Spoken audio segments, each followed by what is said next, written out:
Olá, boa noite. Boa noite. A primeira turma do Supremo mantém Jair Bolsonaro preso. A decisão foi unânime. Alexandre de Moraes afirma que o ex-presidente violou a tornozeleira eletrônica de forma dolosa e consciente. No processo sobre a tentativa de golpe, os réus têm até a meia-noite de hoje para apresentar novos embargos de declaração. A Polícia Federal transfere o banqueiro Daniel Vorcaro para um presídio em Guarulhos. O governo mais que dobra a previsão de rombo financeiro nos Correios. No interior de Goiás, um temporal causa destruição. Morre o cantor e compositor jamaicano Jimmy Cliff. Já está valendo uma novidade de segurança no Pix. Um mecanismo que permite recuperar o dinheiro em caso de golpe.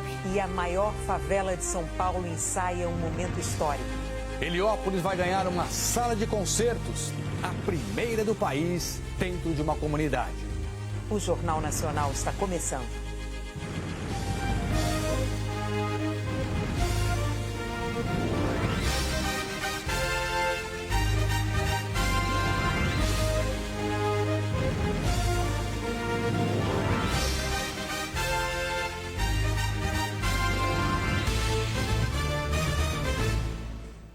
Por unanimidade, a primeira turma do Supremo Tribunal Federal manteve Jair Bolsonaro preso. O ministro Alexandre de Moraes afirmou hoje que o ex-presidente violou a tornozeleira eletrônica de forma dolosa e consciente. O relator foi o primeiro a votar. O ministro Alexandre de Moraes afirmou que não havia dúvidas sobre a necessidade de converter a prisão domiciliar em preventiva para a garantia da ordem pública. Na decisão, ele citou a conclusão em setembro do julgamento por golpe de Estado e o prazo para o fim dos recursos. Moraes lembrou que Bolsonaro foi condenado pela primeira turma a pena de 27 anos e 3 meses em regime inicial fechado. E que, em razão da iminência do trânsito em julgado, o encerramento do processo e início da execução da pena, verificou-se a adoção de estratégia para possibilitar a fuga do ex-presidente para ele se furtar à aplicação da lei penal. Moraes destacou que 2 fatos fundamentaram a prisão preventiva. O primeiro, a convocação de uma vigília feita por um dos filhos do ex-presidente, o senador Flávio Bolsonaro, do PL.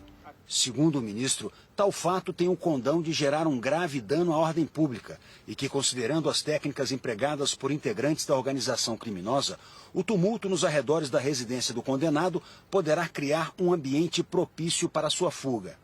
Em relação a esse ponto, o relator citou 3 deputados do PL, Alexandre Ramagem e Carla Zambelli, já condenados pela Justiça, e o filho do ex-presidente Eduardo Bolsonaro. Segundo o relator, eles se valeram da estratégia de evasão do território nacional com o objetivo de se furtar a aplicação da lei penal. O segundo fato apresentado pelo ministro para justificar a prisão preventiva foi a violação da tornozeleira eletrônica usada por Bolsonaro. Moraes afirmou que o Centro de Integração de Monitoração do Distrito Federal constatou a intenção do condenado de romper a tornozeleira eletrônica para garantir êxito em sua fuga, facilitada pela confusão causada pela manifestação convocada por seu filho. Alexandre de Moraes ressaltou que Jair Bolsonaro violou dolosa e conscientemente o equipamento de monitoramento eletrônico e que Bolsonaro confessou a violação da tornozeleira, tanto na vistoria feita ainda na madrugada de sábado em casa, como na audiência de custódia, no domingo, já preso na superintendência da PF. Nas 2 ocasiões, o ex-presidente disse que usou ferro de soldar. Nessas imagens obtidas com exclusividade pelo Fantástico, é possível ver detalhes do equipamento danificado. A PF já concluiu a primeira etapa da perícia, que examina as características físicas e os danos causados ao equipamento. O laudo foi anexado ao inquérito. Segundo a perícia, foi identificada a tentativa de violação por meio de instrumento capaz de gerar calor. Agora o Instituto Nacional de Criminalística está fazendo a análise dos componentes eletrônicos da tornozeleira. Os peritos também vão usar um ferro de solda no equipamento para saber, por exemplo, quanto tempo é necessário para causar os danos encontrados no dispositivo. Ao ser abordado em casa, Bolsonaro disse que tinha começado a usar o ferro de solda no fim da tarde. Na audiência de custódia, ele disse que foi no fim da noite. O segundo ministro a votar hoje sobre a prisão preventiva foi o presidente da turma, ministro Flávio. Ele acompanhou o relator. Dino afirmou que já foram identificados em momentos passados planos de fuga demonstrando intenção de frustrar a atuação estatal.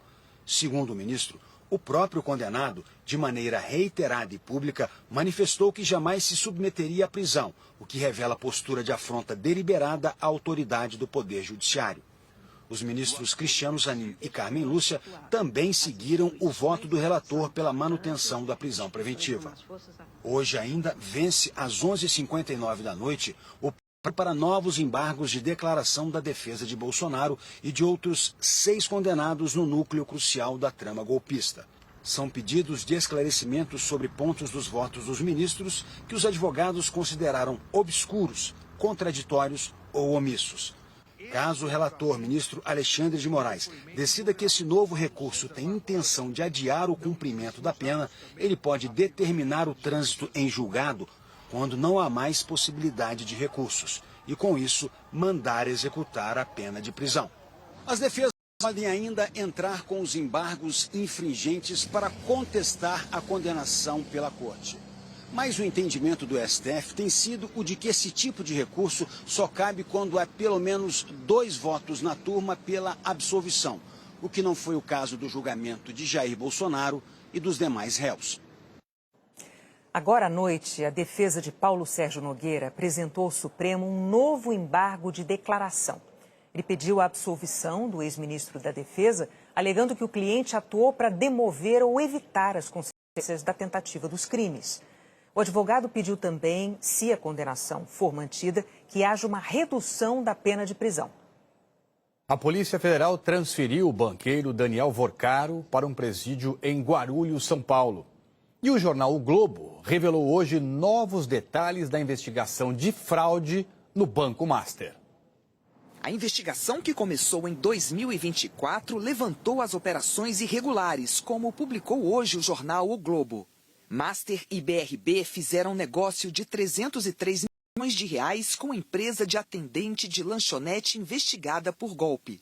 Segundo o Ministério Público Federal, o Master vendeu ao Banco de Brasília uma carteira de crédito, que é o conjunto de operações como empréstimos que uma instituição oferece aos clientes, que pertencia a uma empresa registrada no nome de uma atendente de lanchonete, investigada por fraude com a maquininha de cartão. Os investigadores apontam que a transação possui indícios graves de fraude, que a empresa DPI Soluções de Pagamento Limitada não possui empregados e tem como sócia, administradora e representante legal uma pessoa que possui vínculo empregatício atual como atendente de lanchonete em um panificado, com salário de R$ 1.486. A investigação da Polícia Federal listou uma série de operações suspeitas entre o Banco Master e o BRB, com falhas consideradas graves. A omissão dos gestores do BRB e a falha de seus métodos de prudência e governança com relação à aquisição de carteiras de crédito, que significavam 30% de todos os ativos do BRB, constituindo desse modo forte indício de que o banco público buscou auxiliar o Master em sua crise de liquidez. Segundo a investigação, o Banco Master não tinha fundos suficientes para honrar os títulos que emitiu com vencimento no ano de 2025. Comprou, então, créditos sem realizar qualquer pagamento de uma empresa chamada Tirreno. E, em seguida, revendeu esses mesmos créditos ao BRB, que pagou cerca de 12 bilhões de reais pelo negócio. Segundo a PF, houve total falha de monitoramento dos ativos, pois a falsidade era grotesca e foi imediatamente identificada pelo Banco Central. E que o BRB, mesmo após o início da fiscalização, passou 3 meses para encerrar o processo de compras de títulos do Master.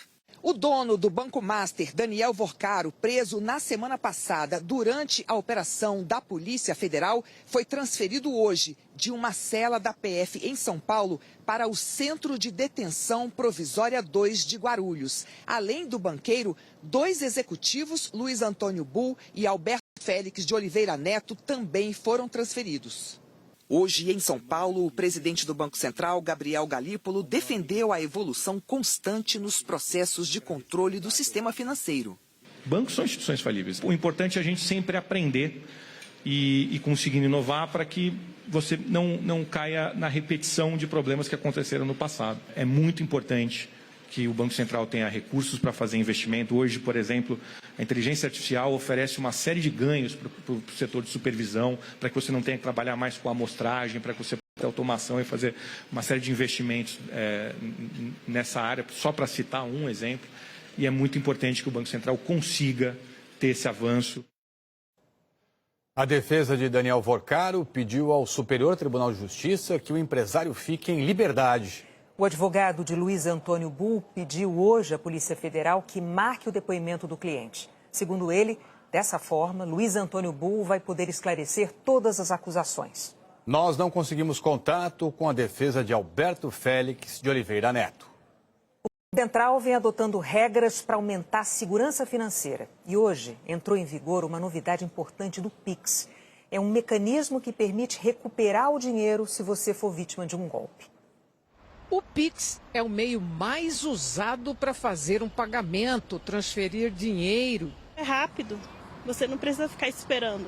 Você faz na hora, já cai na conta. Muito mais prático e é seguro também, né? E a novidade no rastreio de golpes vai facilitar a devolução do dinheiro. Antes, só era possível recuperar o que estava na primeira conta usada na fraude. Se o recurso não estivesse mais lá, não havia mais o que devolver. E o dinheiro quase nunca fica parado, porque os golpistas logo sacam ou transferem para outras contas e em diferentes bancos. Em média, 10% das vítimas conseguem recuperar os valores. Daí a importância de rastrear o que foi roubado e, assim, garantir a devolução. Por isso, a partir de agora, os bancos podem usar um mecanismo que rastreia as fraudes e bloqueia todas as contas por onde passar o dinheiro de golpes via Pix. A identificação será compartilhada pelas instituições envolvidas nas transferências. O cliente tem até 80 dias para fazer a contestação, que pode ser online, no aplicativo do banco. As instituições financeiras têm até 11 dias para devolver o dinheiro. A reclamação não vale para desacordos comerciais, arrependimentos ou erros no envio do Pix, como na hora de digitar a chave. Por enquanto, os bancos não são obrigados a seguir as novas regras de reembolso em caso de fraudes. Isso passará a ser obrigatório a partir de 2 de fevereiro do ano que vem. O que acontece é que a gente vai poder rastrear os recursos para além da primeira conta recebedora, de tal maneira que a gente vai conseguir bloquear recursos numa cadeia mais longa e, em verificando a fraude, estornar esses recursos à conta pagadora. A Federação Brasileira de Bancos divulgou uma nota em apoio a essas medidas anunciadas pelo Banco Central de reforço na segurança do Pix e do sistema financeiro. A Febraban declarou que essas ações são uma resposta firme aos ataques que buscam não apenas tirar recursos das instituições, mas também usar segmentos para esconder o dinheiro do crime organizado. Você vai ver daqui a pouco, o governo aumenta a previsão de rombo bilionário dos Correios para este ano. A Ucrânia negocia uma nova versão do acordo de paz proposto pelos Estados Unidos.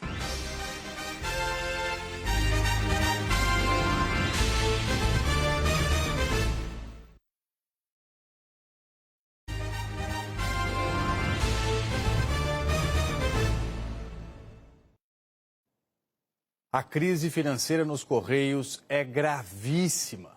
Este ano, a empresa vai ser responsável por mais da metade do prejuízo previsto para todas as estatais federais. É um rombo que não para de crescer e que vem se agravando. Dos últimos 10 anos, os Correios tiveram prejuízo em 5. No ano passado, o déficit dos Correios foi de mais de 2,5 bilhões de reais. No acumulado do primeiro semestre deste ano, o prejuízo passou de 4 bilhões e pode chegar a 10 bilhões até o fim do ano, segundo um comunicado que a direção enviou aos funcionários. Na semana passada, o próprio governo federal dobrou a previsão de rombo dos Correios este ano. A empresa, que já deteve metade do mercado de encomendas, hoje responde por apenas 1/4 dele, porque não investiu o suficiente para concorrer com empresas mais modernas do setor. A crise nos Correios afeta também as contas públicas. O governo federal previa que estatais federais teriam um déficit de 6 bilhões este ano. Mas por causa dos Correios, a previsão agora é de um déficit de 9 bilhões de reais. Pelas regras fiscais, quando o rombo das estatais passa do limite estabelecido na meta, é preciso compensar em outras áreas. Por isso, o governo contingenciou 3 bilhões de reais em gastos dos ministérios. Claro, esse rombo, alguém tem que pagar esse rombo. E quem está pagando é o governo brasileiro, o governo federal. E isso é claro que agrava o rombo. Agora, a solução dos Correios é uma solução complexa. Por quê? Porque os Correios têm que abrir mão de algumas atividades. São atividades onde os Correios não têm condições de fazer os investimentos que são necessários, não têm experiência. Então, nesse caso, é importante a privatização. Reestruturação. Esse é o mais novo plano anunciado pelo governo para tentar resolver problemas antigos que se agravam e se arrastam. O plano inclui cortes, enxugamentos, parcerias e novos empréstimos também. O plano divulgado pelos Correios prevê demissão voluntária para reduzir em 10 mil o contingente de 83 mil empregados, venda de cerca de 1.000 agências deficitárias e arrecadação de cerca de R$1,5 bilhão de reais com a venda de imóveis. O plano prevê ainda a possibilidade de parcerias estratégicas, fusões, aquisições, mas busca também empréstimos de 20 bilhões de reais. Os próprios Correios informam 85% para mais desses pontos são deficitários, têm prejuízos. Então tem que fechar muito desses pontos. É fundamental isso, tá? Tem muito sombreamento de agências muito próximas em geral. A direção da estatal informa por nota que o plano de reestruturação tem foco em garantir sustentabilidade financeira, modernizar a operação e assegurar a continuidade dos serviços postais em todo o país. Para alguns analistas, a importância dos Correios num país com dimensões e necessidades do Brasil é grande. Consideram a reestruturação fundamental, mas dizem que ela chega tarde e pode não ser suficiente. O economista alerta que, a essa altura, é essencial contar com a ajuda da iniciativa privada, como já acontece em outros países. Qualquer empresa estatal, dependente ou não do Tesouro, precisa melhorar sua governança. Em alguns casos, como o dos Correios, essa governança só melhora quando entra o capital privado ali dentro. Então, os Correios precisam, sim, de uma parceria com o setor privado, numa proporção a se discutir oportunamente, para reduzir essa intervenção toda, essa influência político-partidária que tem tido na administração desta empresa. Você ter uma gestão eficiente, colocar pessoas altamente competentes para cuidar dos Correios. Isso já foi feito no Brasil em outros tempos e funcionou com outras empresas e funcionou perfeitamente bem. Podemos fazer agora para os Correios. Essa equipe profissional que assumiria os Correios agora por um período definido de 1 ano ou 2, essa equipe é que vai definir quais áreas dos Correios poderão ser privatizadas. E agora há pouco, o Banco de Brasília nos enviou uma nota sobre as investigações de fraude do Banco Master. Nela, afirma que segue normas rigorosas de governança e que é regulado pelo Banco Central. Sobre as carteiras adquiridas, declarou que está em curso uma apuração interna para levantar qualquer impropriedade e fazer a devida adequação legal. Em outubro, a arrecadação de impostos federais foi de quase 262 bilhões de reais. É o maior valor por período desde o começo da série histórica da Receita, em 1995. No acumulado do ano, a arrecadação somou 2 trilhões e 300 bilhões de reais. O presidente Lula encerrou hoje uma viagem de 3 dias à África. A visita marca 5 décadas de relações diplomáticas, desde que Moçambique conquistou a independência. Os dois governos assinaram 9 acordos de cooperação, em setores como educação, saúde, aviação civil e empreendedorismo. Lula afirmou que o Brasil pode ajudar no desenvolvimento de Moçambique e indicou a retomada de investimentos do BNDES na África. Moçambique é um país em desenvolvimento que ainda possui lacunas de infraestrutura a suprir. Seu crescimento depende de portos, estradas, usinas e linhas de transmissão. O Brasil tem empresas dinâmicas com condições de contribuir. Estamos trabalhando para o BNDES recuperar a capacidade de financiar a internacionalização das empresas brasileiras. Lula participou também de um evento com cerca de 200 empresários dos dois países. Antes de embarcar, Lula recebeu o título de doutor honoris causa da Universidade Pedagógica de Maputo. Autoridades da Ucrânia afirmaram que o país conseguiu negociar uma nova versão do plano de paz proposto pelos Estados Unidos. O texto deixa de fora temas sensíveis, como o controle de territórios invadidos e disputados pela Rússia. Nas primeiras horas do dia, o presidente Donald Trump escreveu: é possível que tenhamos um grande progresso nas conversas de paz entre Rússia e Ucrânia? Só acredite vendo. Mas algo bom pode estar acontecendo.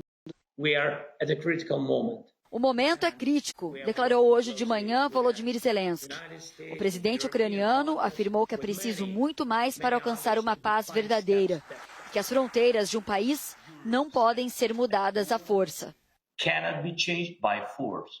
A questão territorial é uma das mais delicadas na versão preliminar da proposta de paz americana, apresentada à Ucrânia na semana passada. Com 28 pontos, o texto determina que a Ucrânia deve entregar territórios à Rússia, inclusive regiões que estão sob controle ucraniano, como uma parte da província de Donetsk. Ontem, autoridades americanas, lideradas pelo secretário de Estado Marco Rubio, se encontraram com autoridades ucranianas e europeias em Genebra, na Suíça. Os Estados Unidos e a Ucrânia declararam que as negociações resultaram em uma versão atualizada e aprimorada do acordo de paz. Em entrevista ao jornal Financial Times, o vice-ministro das Relações Exteriores da Ucrânia afirmou que essa versão tem menos pontos e parece bem pouco com o texto anterior. Uma exigência importante saiu, a de que as Forças Armadas da Ucrânia ficassem limitadas a 600 mil militares. Pelo novo documento, questões territoriais vão ser discutidas só depois entre os presidentes Trump e Zelensky. O texto também alterou a proposta de uma anistia total para criminosos de guerra. Em um pronunciamento à nação, Zelensky afirmou que muitos pontos foram corrigidos e que agora o plano é factível. A porta-voz da Casa Branca disse hoje que há poucos pontos de divergência e que as negociações vão continuar nos próximos dias. Donald Trump tinha dado até quinta-feira para que Volodymyr Zelensky aceitasse uma proposta. Agora, a Casa Branca deixou o prazo em aberto, mas insistiu que o presidente quer um acordo o mais rápido possível. A Rússia, que invadiu a Ucrânia em 2022, segue avançando. Anunciou hoje que tomou o controle de vilas e distritos de Zaporíjia e Donetsk. Na madrugada, Moscou atacou com drones a cidade de Kharkiv, segunda maior da Ucrânia. 4 pessoas morreram. Os presidentes da China e dos Estados Unidos conversaram hoje por telefone. Donald Trump disse que a relação entre os dois países está extremamente forte e que aceitou o convite para visitar a China em abril do ano que vem. Já Xi Jinping afirmou no telefonema que reintegrar a ilha de Taiwan à China é fundamental para a ordem mundial. Taiwan se separou da China em 1949 e, desde então, o governo de Pequim considera a ilha um território rebelde. As Nações Unidas não reconhecem a independência. Hoje também o governo chinês criticou ações recentes do governo do Japão. Ontem o governo japonês anunciou a instalação de mísseis numa ilha perto de Taiwan. E na semana passada, a nova primeira-ministra Sanai Takaichi disse que poderia responder militarmente se a China tentasse atacar Taiwan. O governo chinês acusou o Japão de criar tensões na região e tentar provocar um confronto militar. A Justiça dos Estados Unidos mandou arquivar 2 processos contra adversários do presidente Donald Trump. O ex-diretor do FBI, James Comey, e a procuradora de Nova York, Leticia James. Um tribunal federal considerou que a nomeação de uma ex-advogada de Trump como promotora nos dois casos foi inconstitucional. James Comey era acusado de mentir ao Congresso sobre o vazamento de uma investigação contra Trump. Como promotora, Letícia James atuou num caso em que Trump foi condenado por fraude para conseguir vantagens em empréstimos. Depois, ela própria foi acusada de fraude bancária. Veja a seguir, tem alerta de temporais em 3 regiões do país. Morre o cantor e compositor jamaicano Jimmy Cliff.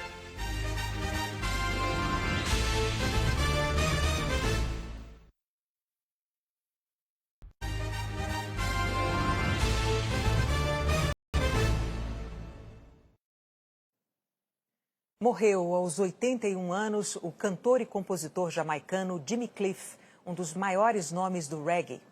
Jimmy Cliff. Uma carreira que durou 7 anos. Forçar a voz para disfarçar a idade. Deu certo. Menos de uma década depois, Cliff estava em Londres, atrás do reconhecimento internacional. Compôs e lançou músicas com discreto sucesso. Até atuar em Balada Sangrenta, em 1972, um filme sobre um músico com dificuldades financeiras que se torna criminoso para sobreviver. O filme foi um sucesso e fez com que Jimmy Cliff virasse uma sensação. Depois disso, ficou famoso na Europa e nos Estados Unidos, onde lotou o Carnegie Hall, aqui em Nova York, e foi elogiado pela crítica especializada. Cliff foi premiado com 2 Grammys e se tornou o segundo jamaicano a ser incluído no Hall da Fama do Rock, ao lado de Bob Marley, com quem gravou várias vezes ao longo da carreira. O cantor tinha uma forte ligação com o Brasil. Chegou a gravar um álbum chamado Jimmy Cliff in Brazil, que inclui versões em inglês de algumas músicas brasileiras. E apareceu em 2 novelas da Globo, Partido Alto e Barriga de Aluguel. Na quadra da escola de samba Mangueira, explicou a relação. O Brasil é um lugar complexo, mas eu amo. Uma das filhas de Jimmy Cliff nasceu e foi criada em Salvador. A artista Nabi Abi, que atuou no filme Pantera Negra, da Marvel, em 2018.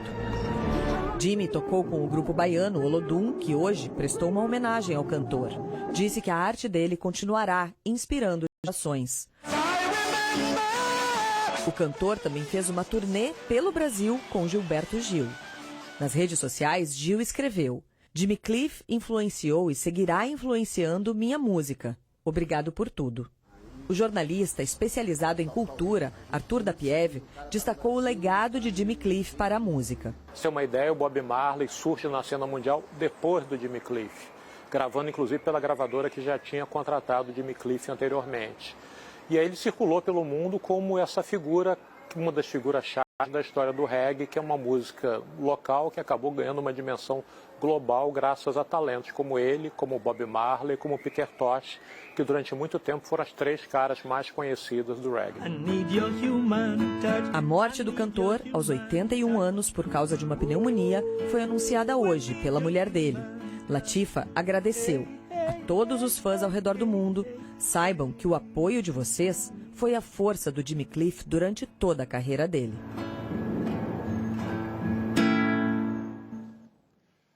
Em São Paulo, morreu hoje a ex-modelo e apresentadora Ione Borges. Ione trabalhou por mais de 30 anos na TV Gazeta de São Paulo.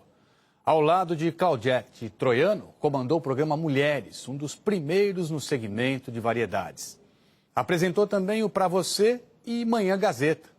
A emissora divulgou uma nota afirmando que Ione deixa uma marca inegável, não só como profissional exemplar, mas também como amiga, inspiração e um ícone que fez história na TV. Ione Borges tinha 73 anos e morreu de insuficiência respiratória. Um temporal com ventos de mais de 100 km por hora provocou destruição no interior de Goiás hoje à tarde. Esse vídeo mostra o momento em que a cobertura de um poço de combustíveis desabou em Rio Verde. Sai daí! O vendaval derrubou o telhado e grande parte da estrutura desta outra empresa. Mãe, pai e os 3 filhos viram o temporal destruir parte da casa onde moram. Perdemos nossas coisas tudo. Ficou a cozinha em pé, mas o resto dos cômodos da casa acabou tudo. Na região central, um córrego transbordou e formou uma correnteza. Mais de 10 carros ficaram ilhados. Na entrada da cidade, mais estragos. Uma árvore caiu em cima desse carro. A chuva durou menos de 10 minutos, mas veio acompanhada de ventos fortes, que chegaram a 110 km por hora. O volume de água registrado foi de 60 milímetros, o que era esperado para uma semana inteira. Também choveu granizo em alguns pontos. Na zona rural de uma das maiores regiões produtoras de grãos do país, agricultores perderam parte da plantação. A minha soja aqui, acabou tudo aí, gelo, só gelo. Que prejuízo, hein? Muito. Vamos saber então o que foi que provocou essa chuva em Goiás, o que esperar também daqui para frente e, claro, a previsão para outras regiões do Brasil. Eliana, bem-vinda sempre e uma boa noite para você. Uma boa noite para você, para Renata e boa noite para você. Em Goiás, o temporal se formou depois de uma tarde quente, com temperaturas de 30 graus. E nessa noite, um ciclone extratropical se forma entre o litoral de São Paulo e do Rio de Janeiro. O desenvolvimento dele arrasta o ar úmido e quente do norte do Brasil e espalha nuvens carregadas por parte do centro-oeste e da Bahia. A pior condição está no sudeste. No litoral paulista e do Rio, as ondas podem chegar aos 3 metros. Segundo a Marinha, há risco de ressaca. Em relação à chuva, os maiores volumes devem ser registrados no norte do estado do Rio e no Espírito Santo, incluindo Vitória.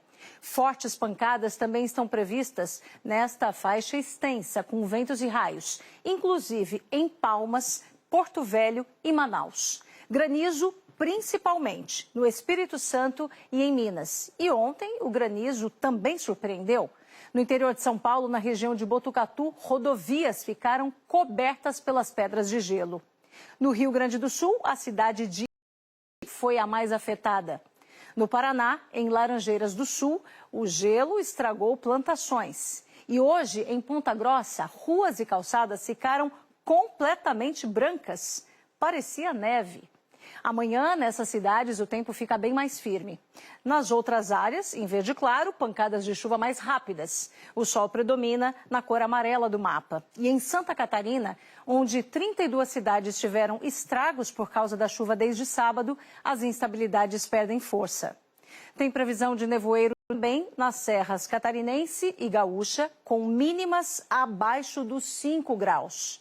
Nas capitais, o dia começa frio em Curitiba, com 14, em Porto Alegre, 15, em São Paulo, 16. À tarde, esquenta. Máximas de 24 em São Paulo e Curitiba e de 27 em Porto Alegre e no Rio de Janeiro. Em Belo Horizonte e Brasília, 26, em Palmas, 28. Os termômetros não sobem muito por causa do céu encoberto e com chuva. A mesma situação em Manaus, com 30 graus. Em Salvador, 33, em Cuiabá 35, em Teresina 39. E esse calorão continua durante a semana nas regiões em vermelho mais escuro. Tardes menos abafadas nos pontos em verde claro. E novembro tende a terminar com muita chuva, especialmente nessa faixa rosa, que pega Bahia, Minas, Goiás, Tocantins, Pará e Amazonas. Renata Itrali, até amanhã. Obrigado, Eliana. Um ótimo começo de semana para você e até amanhã também. E a seguir, Flamengo e Palmeiras em semana decisiva no Brasileirão e na Libertadores. E em São Paulo, a primeira sala de concertos do país em uma comunidade.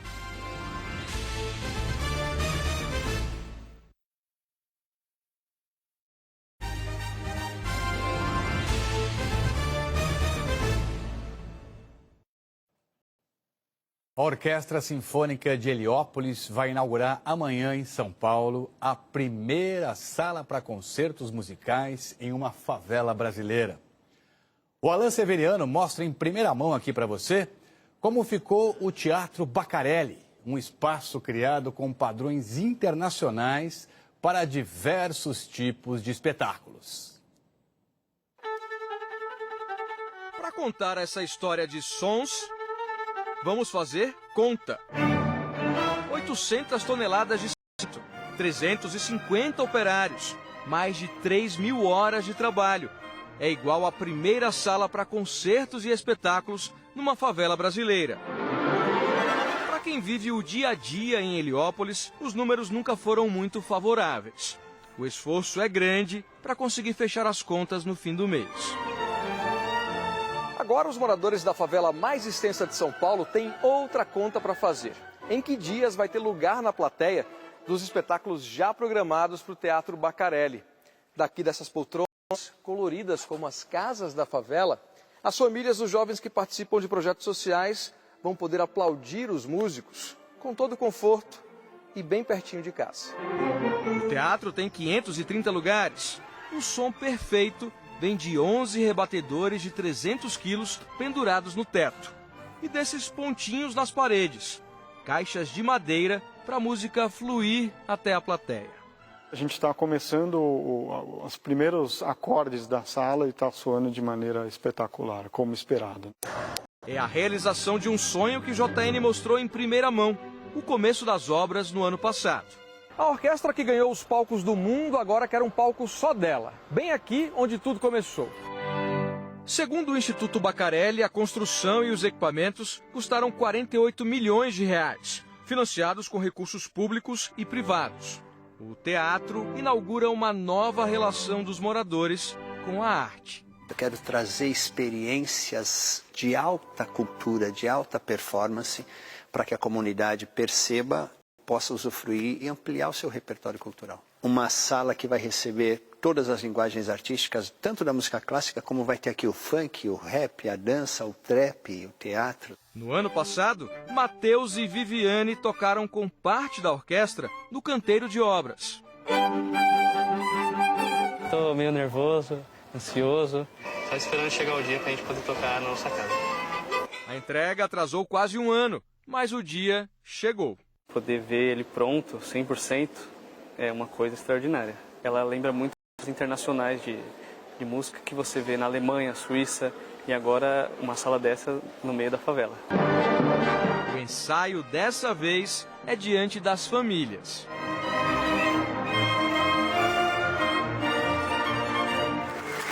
A emoção da mãe vendo o filhão ali. Muito feliz. Muita gente aqui, eu acho que nunca veio num teatro.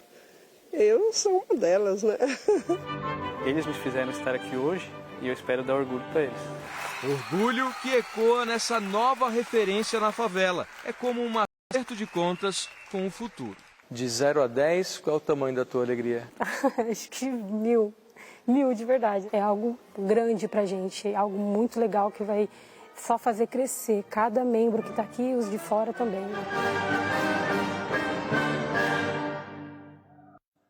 Com todo rigor, qualidade e beleza que uma sala de concertos merece ter, né? Linda iniciativa, que frutifique.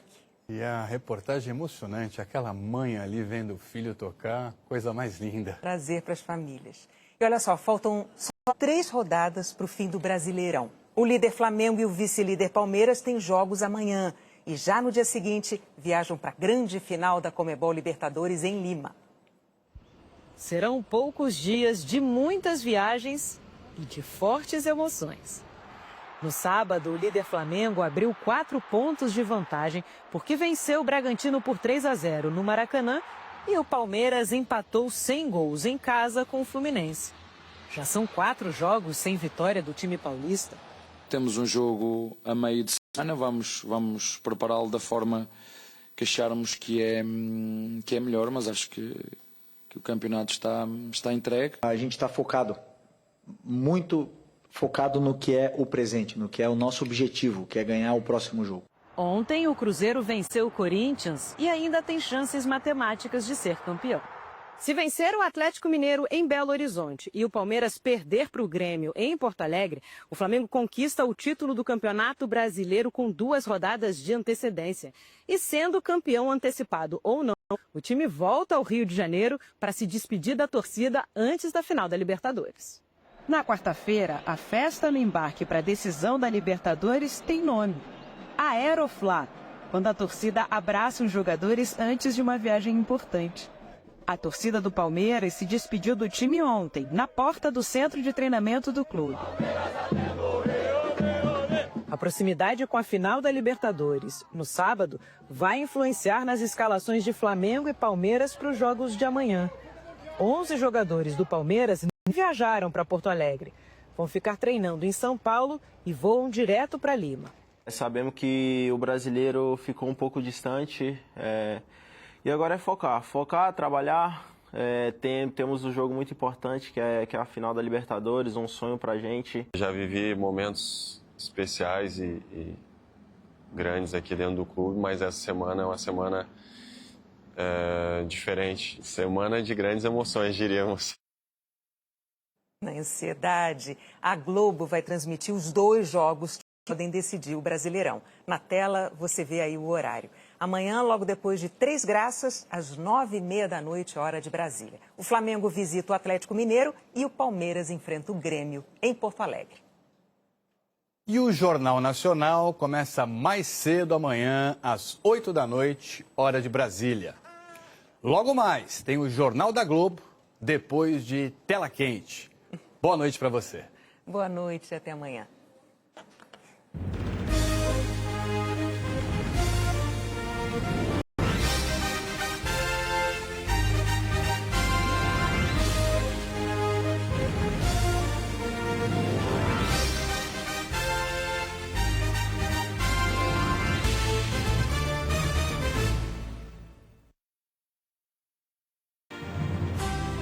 Jornal Nacional. Oferecimento Nubank. Caixinha Turbo rende até 120% do CDI.